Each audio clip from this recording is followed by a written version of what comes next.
The Community Education Channel presents Community View, a closer look inside community issues that matter.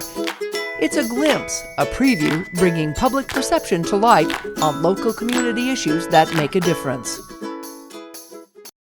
Hello and welcome to Community View. I'm Melissa Anderson.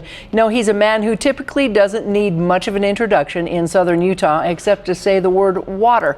With us today is Ron Thompson, manager of the Washington County Water Conservancy District. Welcome, Ron. Thank you. It's good to be here. I appreciate you coming. Now, you are, you spent a lot of time, most of your life, working, talking about water, working with water, and now you're getting ready to say goodbye because you're going to retire. Tell us about how long you've been in the field and why you decided to. Well, I've been with the district since 1982, and before that had 4 prior years of other public service, so I've been in this arena for a long time. I'd like to talk about you and your accomplishments over the last few decades, I should say. Yeah, that's bad. I know that you've built up a lot of the dams, and as well as we've dealt with a lot of problems with growth and drought, and you're looking even forward to helping with that with the Lake Powell pipeline. Yeah. I think in the water industry, when I came into it, I thought mistakenly that you just went out, drilled wells, built dams, delivered water, and that was all there was to it. Mm-hmm. Very quickly became aware you're dealing with tons of issues. You're dealing with the National Environmental Policy Act, you're dealing with the Antiquities Act, you're dealing with the Endangered Species and the Federal Land Policy Act and Clean Water Act. So you're in a highly regulated industry, and yet you have a responsibility to deliver a safe, secure supply of water to the population. So you're dealing with lots of balls in the air all the time. I've often said about this job, it's stressful most of the time, but it's never boring. That's for sure. And so, you know, I remember as the district put its very first project together, which was the Quail Creek project, you know, there was, as there always has been, broad public support. There's always the naysayers that you don't need it, or we've got enough, or whatever. But bottom line, this community has been very supportive of the water project, and I've thought a lot about that as I've done a lot of research and had others looking at the history of water in this county. And if there's some threads that go through that, it is that there has always been a community effort to not only provide a water resource for the people that were there at the time, but with an eye forward to future generations that would also need that resource. And you can go back to the very first water projects in the late 1850s and early 1860s on, and they've all had that thread that runs through them about developing water, making sure that we're looking forward to what the future generations will need as that's happening. And I think that's a common thread that goes through, right, particularly Southwest Utah ethic. And so it's always been a can-do. You know, I've often said, the people when they came here says you can't survive.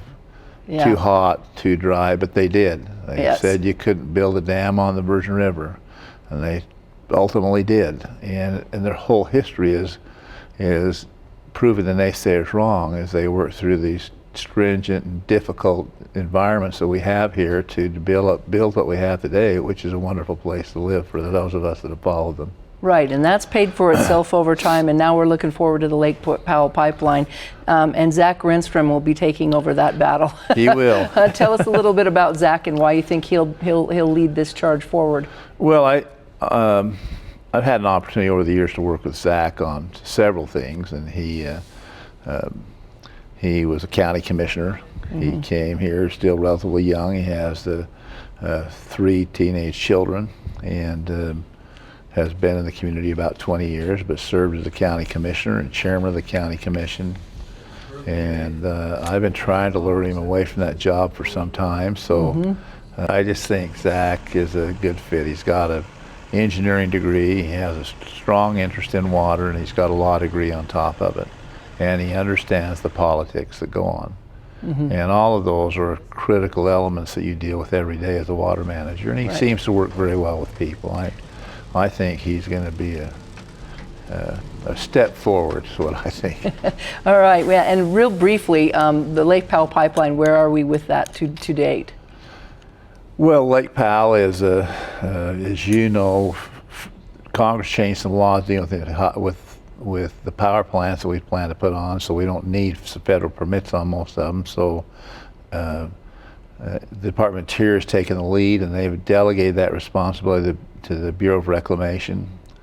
They have picked it up and are working very hard to move this forward with a meeting, some time frames that they've been asked to meet by the Secretary of Interior of the administration. So I think you'll see the environmental documents and hopefully a record decision by the documents out in 2020 and completed, and ultimately the record decision in early 2021 is what we think will happen. And everything I see happening with the Interior agencies say that they're working hard to make sure that comes to fruition. Well, we appreciate your education and all the things that you've done to educate us on plants and what to plant and what not to plant over the years, and all of your efforts and everything that you've done. Now that you're going to be taking the big step into retirement, what are you going to do? Well, I'm going to try to be a better husband first. And I've got 13 grandkids who live here, so I intend to spoil them wherever they'll let me. And then I've got a ranch that I plan to spend a bunch of time at. And I have a few other little pet projects I intend to work on. Good. I'm not going to disappear. All right, good. Well, so we'll be seeing you around then. I'm sure. All right. Thank you so much, Thank and you. thanks for your dedication You bet. to everything Thank you. that you've done for us here. And if you get a chance to see Ron, give him a thank you as well. And we'd just like to say thank you and good luck, best wishes in your retirement. Thank you very much. Okay. Thanks for watching.